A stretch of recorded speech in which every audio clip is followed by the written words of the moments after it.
That would be some oak, likely, if not the most expensive barrels that we work with. We also have an 18,000 barrel rickhouse. We have a network of about 75 different distilleries that we partner with to do the distillation for us. Every decision we make is based on flavor. We don't let analysis run the direction for what we do.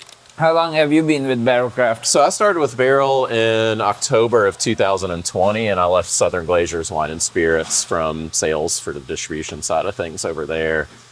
Sam joined in October last year. Another previous Southern Glazer's employee as well, but Sam had been with Beam Suntory right before that too. So very nice. Yeah, and then we've been in this facility, I think since around 2016 or so. So this is kind of our main brand, long-standing brand home. HQ.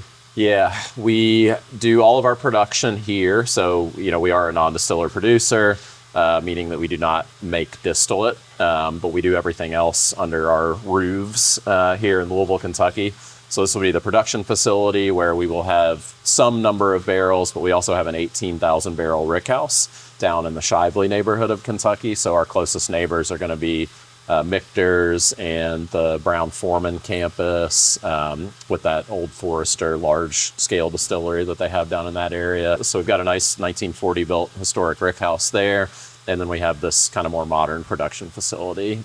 So everything is blended, bottled, labeled, finished either here or in that rickhouse down in Shively as well. So we're truly doing everything soup to nuts other than the original distillation, and we have a network of about 75 different distilleries that we partner with to do the distillation for us. So very gives nice. us a wide variety of styles of ages of whiskey, mash bills, very unique things that we can make very unique things out of as well. So yeah, you'll see a couple of things in here. So we've got two parts of the building here. We've got sort of our storage areas for bottled goods, for barrels when we need them. We just moved out quite a few pallets of cigar blends. So a lot of that stuff would get stored down here. So this would all be bottled goods, dry goods, etc.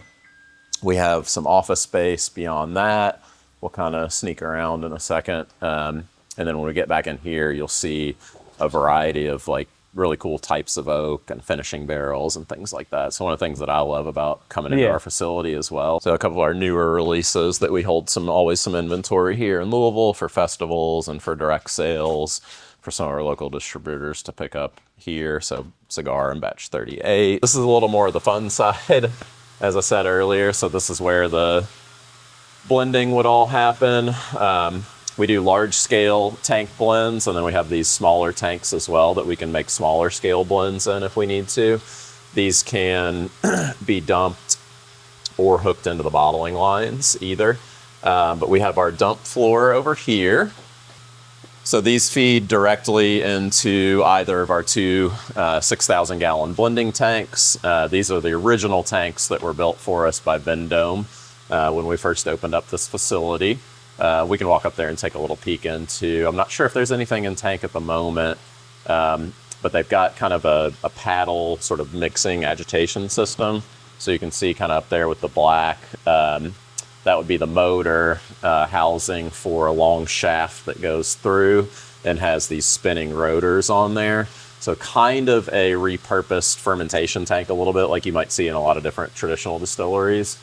For us, they're blending mixing tanks so that we can kind of agitate and turn over a blend. So the batch 31, batch 32, those are blended in here? Yes. Yep.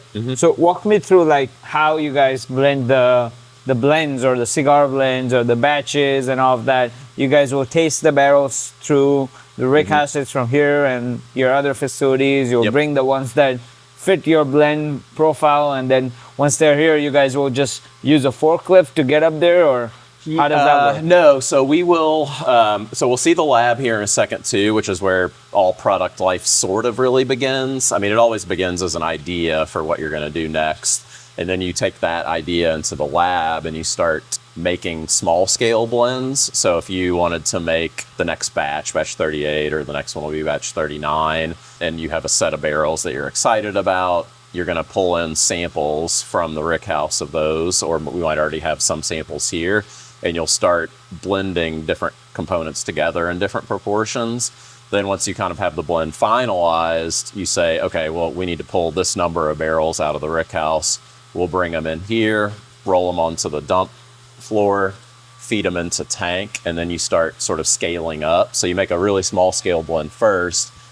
You know, as well as most of us that taste a lot of bourbon for a living, not every barrel tastes exactly alike. So even if you're pulling in 5 barrels of what should be the same bourbon, each of those 5 barrels might have slight variations in them. So you always are making adjustments between what you've made in the lab and here, accounting for the fact that 5 barrels of this might not taste exactly like the one sample you had in the lab. So you would start kind of scaling up to that flavor profile from there. And then from there, these would feed into the bottling lines, which we'll see as well. So that's kind of the life cycle, I guess, of the way a batch bourbon would go. So I mentioned earlier that, you know, the great thing about coming in here is that you get to and smell a variety of different things. We have different types of whiskey in here. We have different types of oak in here. We have different types of finishing barrels in here. So that beautiful smell is a very big variety of things.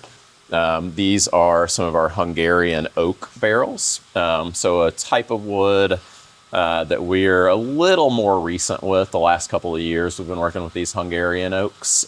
We also have some Hungarian oaks racked kind of over here. A lot of the barrels that are going to be over here will not fit in that rickhouse. It was a traditional rickhouse built around, you know, I think it was 1939, 1940. So it's built to fit a 53-gallon American oak barrel. These larger barrels that get up to like 60 gallons and above, things like that won't really fit in there. So sometimes we have to build a little custom rack to store, or we'll palletize things over here. You've got some Hungarian ash right here.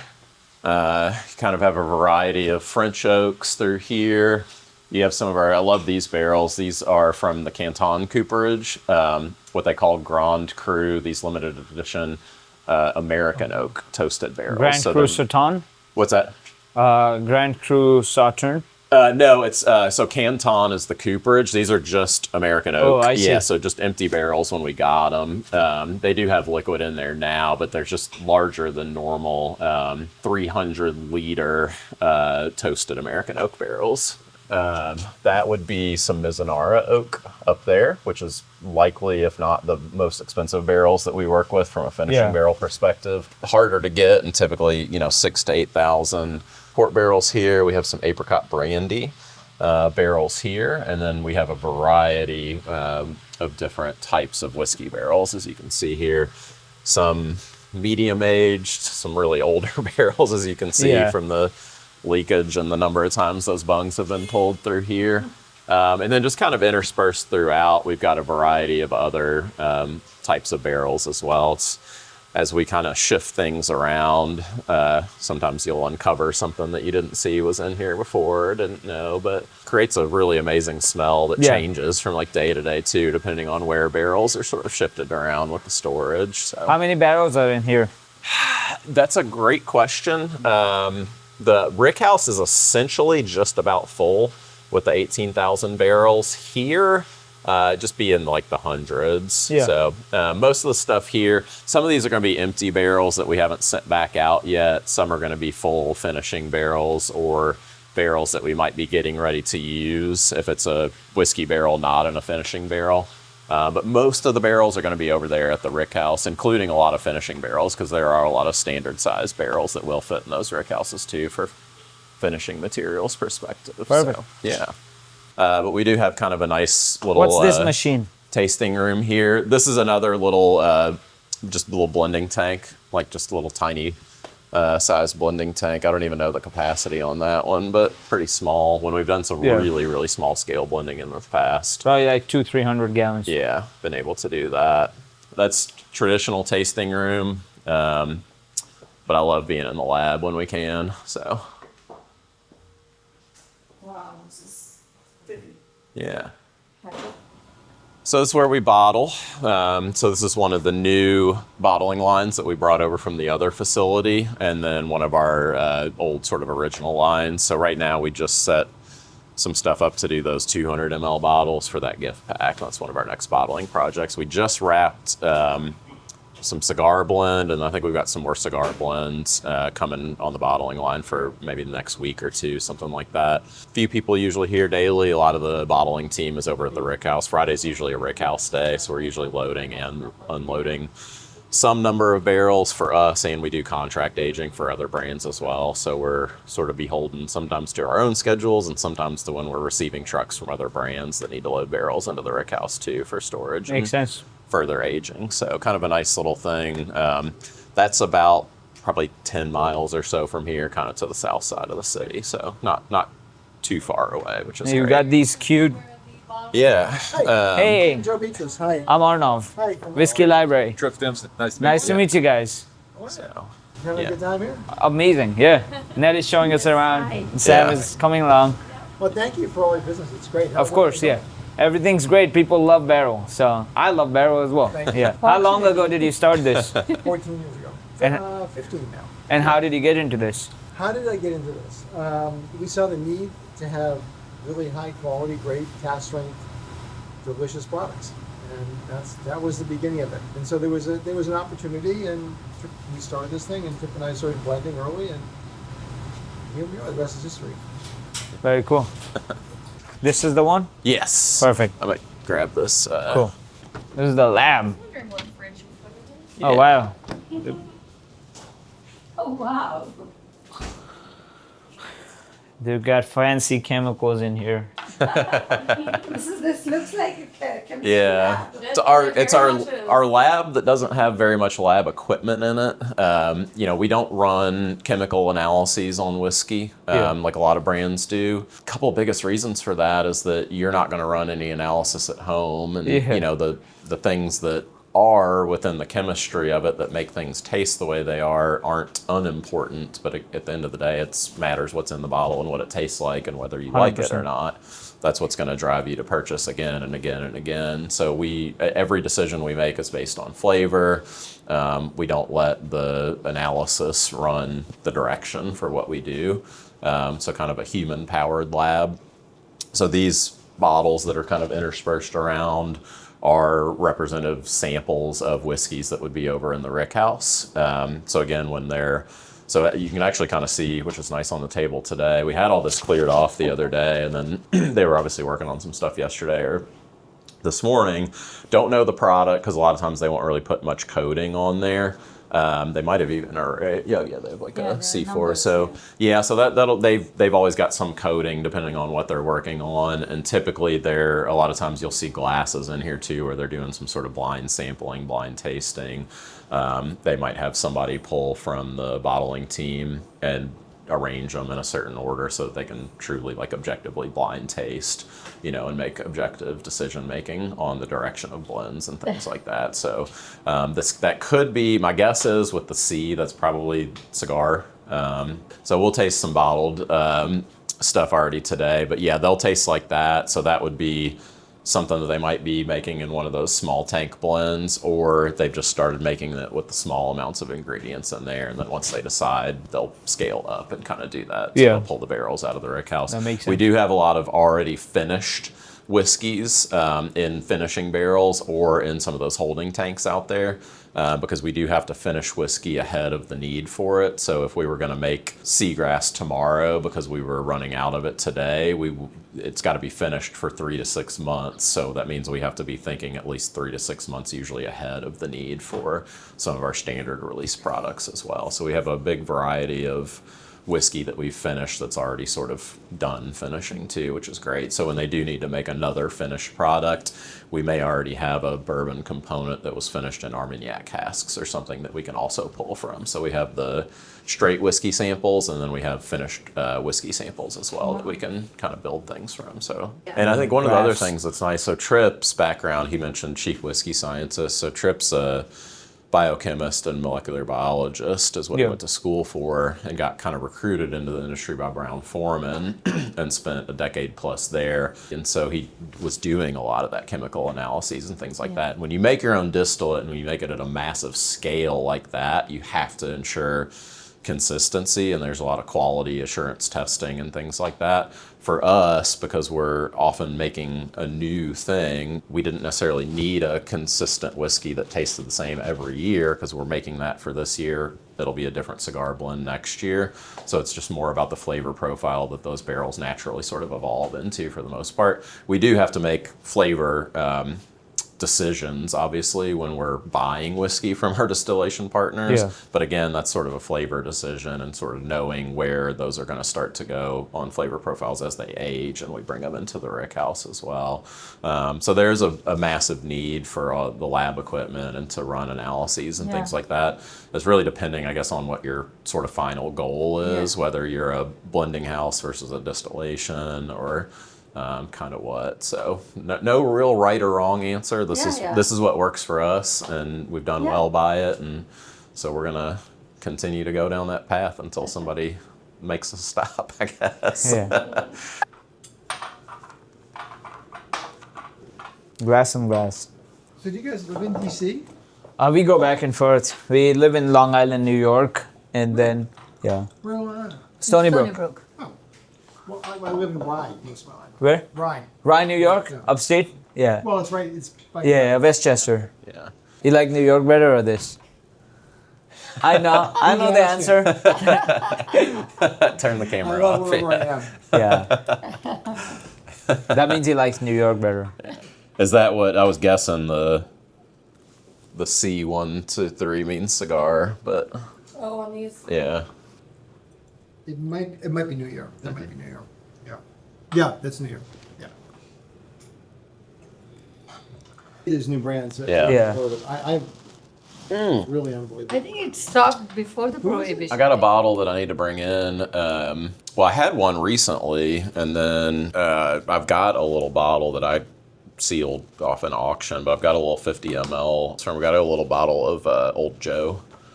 Old Joe. Yeah. Oh wow. They bought it in Maryland now. Yeah, it was distilled 1916 for that one. Was pretty cool. That was what we were doing last week. That bottle was from 1960. Henry Watterson. was it? Bottled Wow. in 29. It was okay. Is it different old products like that, or I've tasted a couple. They don't taste. It's not like a Yeah. modern bourbon at all. I think this Actually, one. dusty. Yeah, I think this one was maybe a little off. There were not a lot of tasting notes in 1900. I've never had this happen before, but there were two. It was almost like you were smelling two different whiskeys at the same time. It was really weird. There was a very stark difference between this like sweet profile and this really weird profile that I couldn't quite figure out. But it was like That could have been like the pine tar pitch or the ground up beetles that are in there. thrown in there. Yeah, They use a lot of I mean- ground up beetles to give it color. yeah. That's not the one that I have. I have a little 50 Yeah. ml bottle of it, but that was we were drinking that over my Old buddy's Joe house whiskey. too. Yeah. I have some bottles from like 20 years old, like bottles. My dad used to bring all the fancy bottles, and I used to like keep one bottle from the box and keep I have 20 bottles, like Yeah. 20 years old, yeah. Yeah, Yeah. that's fun to have the. All Scotch, but not bourbon. All Scotch. Bourbon is not very popular in India. That time, Yeah. yeah. No, Yeah. It's not. It's There's all some regular really whiskey. big Indian whiskey brands out Yeah. there. But in Indian whiskey, they just use neutral grain spirits, Yeah. and they will add caramel color. It's not really whiskey by American standards. Yeah, some of but like John Paul and some of those are Yeah, doing some those are- true stuff, yeah, right? Like yeah. But so we had to, in the developing of the product, we had to deconstruct what does it mean to have a cigar blend, and and a lot of it has to do with concentration of flavor and balance and nuance, and then it has to stand up to something that is not food and it's not environmental. It's something different. So it took a lot of. That's why it took us It's a more than a second. year on Nice. this thing. Yeah, so I feel like we've been talking about it for a couple of Yeah, years, weird. really. Yeah. Smoke in general will desensitize your sensories. Oh yeah, it So, kills like, taste buds It for kills sure. your taste buds. It kills your nose buds, like essentially. So to pair something that goes with a product like a cigar, where there's so much smoke, you really have to think about those aspects being kind of shut down or molded in a different way. So Yeah. I think they did a really great job with this. Yeah, I really like it. Yeah. And you guys did it before the whole like cigar blend was, starting to get cool. Yeah, I Right, think. Trendy. right on the trend. Yeah. Yeah, This is 18-year-old. yeah. Yeah. Uh-huh. Wow. Well, it's not- Seven to 18 years. So remember, yeah. we have to age state the youngest Yeah. whiskey in there, but most of our blends are a range from whatever the youngest one And is we've up kind of to got that 15 to statement 18. on the back with 7 to 18. So, but again, not something that most people are doing with that amount of age. Is this all Kentucky, 7 to Indiana and Tennessee? Yep. Hmm. It's generally some combination of those three, or maybe Maryland, some Texas sometimes, but Yeah. it really depends what we're doing. Yeah, a lot. I mean, this is the epicenter of distillation between these three states, Kentucky and Indiana and Tennessee, really. So a lot of what we do is built around distillery partners within those Yeah. three states. But we're across the globe with distillery partners and We have 60 finishing barrel like 65 partners. different Yeah. partners. Wow. Do, I would like to at do some like a point too, 20 yeah. barrel blend or Yeah. 30 barrel blend, whatever it Yep. might be. We come in and we do like a nice blend together. Yeah. we do that. Yeah, typically, I mean, a lot of times we'll start those, kick those off with like an idea. So if you have an idea of like a flavor profile and or a finish, if you want a finished product, and Nick can kind of really start to work to pull barrels together or types of liquid together. And then typically she would either send samples out, or if you're going to be in Kentucky, you could always come in and taste. And then so then you kind of go to the next, you start funneling essentially towards like what the final product's going to be. So it's like, okay, here's these 3 or 4 samples. I really love where this one's going. Yeah. And then now we're going to walk down that path, and then you get to like the final product Yeah. that way. So it's not, which is really cool because it's not as simple, which I think some people do with custom blends, is like, here's some bottles, come in, make a blend today in the lab, and then we're going to slap it in a bottle. It's much more involved We don't- process we than don't- we don't that. work Yeah. like that. Yeah. Yep. It's- I can tell. Yeah, you need time, a little bit of time to develop something like that if it's going to, because the goal is like whatever price point we're going after, the best value for that price point. So we just got done picking the barrels with Joe, Ned, and Sam, and Trip just came. It was a lot of fun. You guys had fun? Great to have you. Yes, We had a great absolutely, time. always. So we just got done picking 5 barrels at the Barrel Craft Spirits. So I think this would be our 25th barrel pick here at the Barrel Craft Spirits. It was a lot of fun, and this time we were joined by Joe Beatrice, which I wasn't expecting. It wasn't on the menu. But yeah, and I also tried their Decade 2, which I got a bottle of, I think, right here. Yeah, Decade 2. Phenomenal bourbon right here. I don't think it's released yet. It's an unreleased series. Got some beanies, so it's pretty cool. Always happy with some merch. So I'll catch you guys later in the next video. Thank you for watching.